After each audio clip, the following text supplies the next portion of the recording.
Welcome back to the IBFP. Here's your host, Boxing New. Fanboys, be advised, this video contains the absolute truth, may cause hurt feelings, and a need to thumbs down the video. Welcome into the first episode of Fact or Fiction with the IBFP, and let's just break it down honestly and objectively as possible. And the first question comes from Jose Martinez, and he states, talk about Jake Paul saying that Canelo Alvarez is ducking fighters like Charlo and Andre. And so first of all, I'd like to state that Jake Paul is garbage truck juice. This man is not a real fighter. This guy is a celebrity, and if he steps in with a real fighter, he's going to get his head knocked clean off. This guy knows nothing about boxing. And let me explain to you, Canelo Alvarez has the best resume in boxing. Canelo Alvarez fought Floyd Mayweather when he was only 23 years old. He fought the best fighter in the world when he was 23 years old. This is a Canelo Alvarez who had zero fear of losing his oath. This is a Canelo Alvarez who moved up to 175 to face a dangerous world champion. This is a Canelo who fought an Idislandi Lara in his prime. This is a Canelo Alvarez who fought a dangerous and avoided Triple G at his best. This is a Canelo who moved up to 168 and fought the most dangerous undefeated world champion at the weight. So at the end of the day, you're saying Canelo Alvarez is ducking guys who've never beat an elite undefeated fighter? This is absolutely fiction. But let's just keep it going.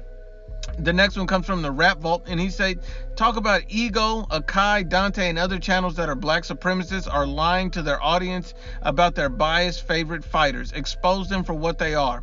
Now, these are the same guys who hyped up Deontay Wilder, a guy who turned out and lost so bad that he started twerking in the streets. I mean, think about it. This guy was exposed in a fight against Tyson Fury where he didn't win 1 second of one round. He was garbage truck juice in that fight. I mean, this is a guy who turned down $100 million offer to face Anthony Joshua to unify and had a chance to be great and make history, and he passed on it.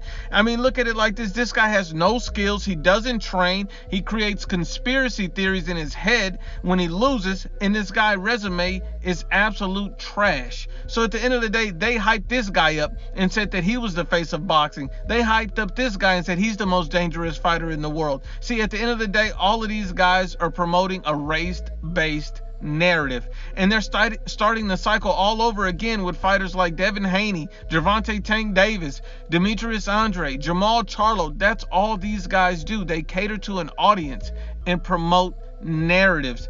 This is absolutely fact. But let's just keep it going.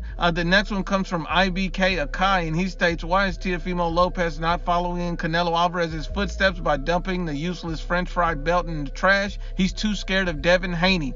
Now, this is probably one of the dumbest comments I've ever heard. This is a Teofimo Lopez who fought a Vasil Lomachenko, the best fighter in the weight, took him on, and at the end of the day, he turned out and beat this man. He turned out and beat the most dangerous fighter in the weight, and not only that, he fought a dangerous Richard Comey right before that. He fought a dangerous Nakatani before that. So Teofimo Lopez has showed consistently that he's willing to step in the ring with dangerous opponents.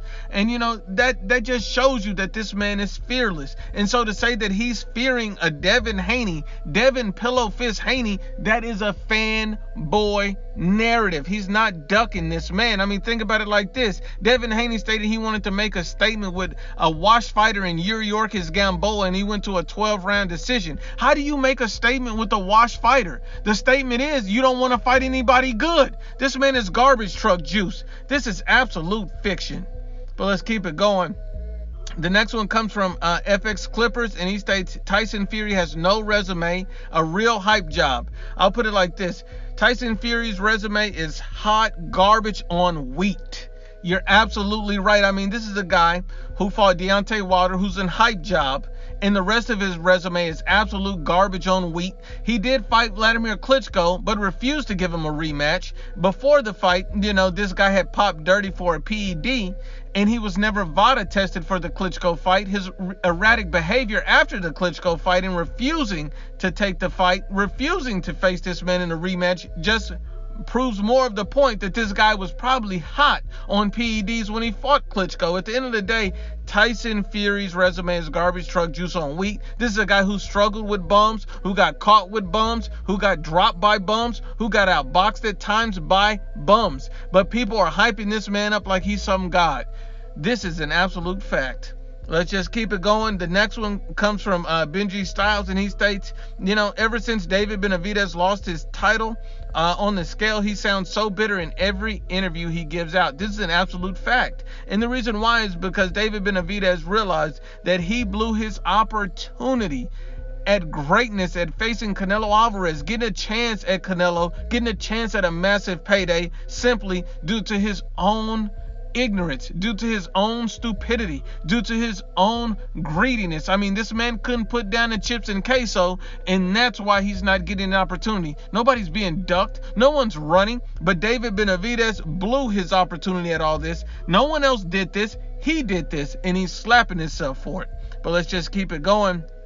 The next one comes from Lost in the Music 91, and he states, why is Andy Ruiz versus Chris Arreola getting hyped up? Would you pay to see that, Nuke? I'll pass. And I'll have to agree with you, and this is a fact as well. I will pass on this. This fight is garbage truck juice. Look, I always want to see a great fight, but I see Andy Ruiz Jr. coming in here, dominating this guy, stopping this guy. I don't think this is going to be a competitive fight. I don't think it's going to be close, and it damn sure ain't worth a pay-per-view price. I mean, look, I don't want to pay to see Andy Ruiz breastfeed Chris Arreola.